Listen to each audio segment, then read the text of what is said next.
नमस्कार, मी doctor Praveen Sahave, director Abhyudaya piles laser hospital, Manish Nagar road, Nagpur आणि अध्यक्ष पुण्यश्लोक अहिल्यादेवी युवा मंच आपणा सर्वांना दिवाळीच्या हार्दिक शुभेच्छा देतो।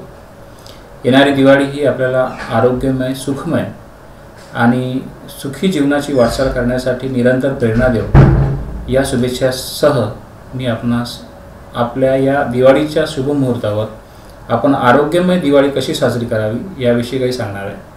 जसे की येणाऱ्या दिवाळीमध्ये आपण सर्वजण उद्वर्तन करतो, अभ्यंग करतो, अभ्यंग स्नान करतो। यामागचा आयुर्वेदिक दृष्टिकोन असा असतो की शरीराला जे काही आपले रोमरंध्र किंवा जे स्वेट ग्लँड्स असतात त्या वर्षभरासाठी नेहमीसाठी तुम्हाला जर ओपन करायचे असतील त्यासाठी अभ्यंग उठणं लावणं हा एक सर्वात आयुर्वेद उपचार आहे।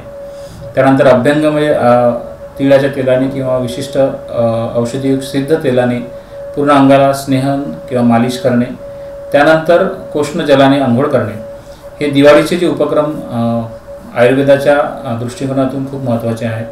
येणाऱ्या काळामध्ये खूप तिखट मसालेदार अशा फराळाचं जे मी जेवण करणार तर ते शक्यतो टाळा आणि आयुर्वेद दिनचर्येचं पालन आपण करावं। आता कारण हा ऋतू जो आहे हा शरद ऋतू आहे आणि शरद ऋतूमध्ये पित्त हे वाढत असतं, त्यामुळे ॲसिडिटीचे आजार, मूळव्याधीचे आजार, कॉन्स्टिपेशन, मलबद्धता हे आजार वाढत असतात।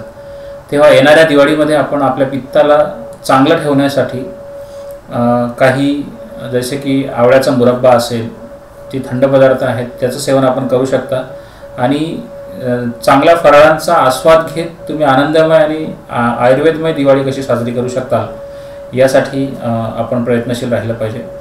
कारण तमसो मा ज्योतिर्गमय आणि अज्ञानाकडून ज्ञानाकडे नेणारी ही दिवाळी आपली असायला पाहिजे।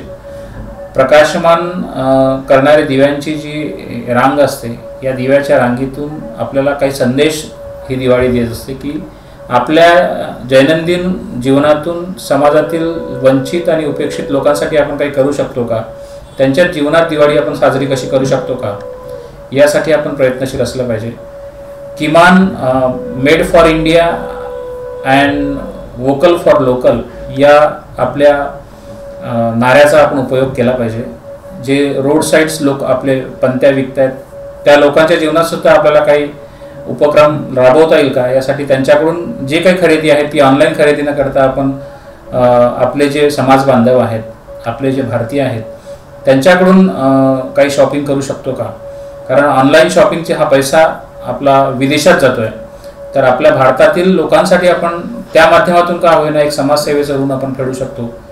तर येणाऱ्या या आपल्या दिवाळीच्या पर्वाच्या, भाऊबीजेच्या पर्वाच्या आपणा सर्वांना मी शुभेच्छा देतो आणि येणारी दिवाळी ही आपली आरोग्यमय, शुभमय आणि आयुर्वेद दिनचर्येतून जावो ही आपणास विनंती करतो। धन्यवाद।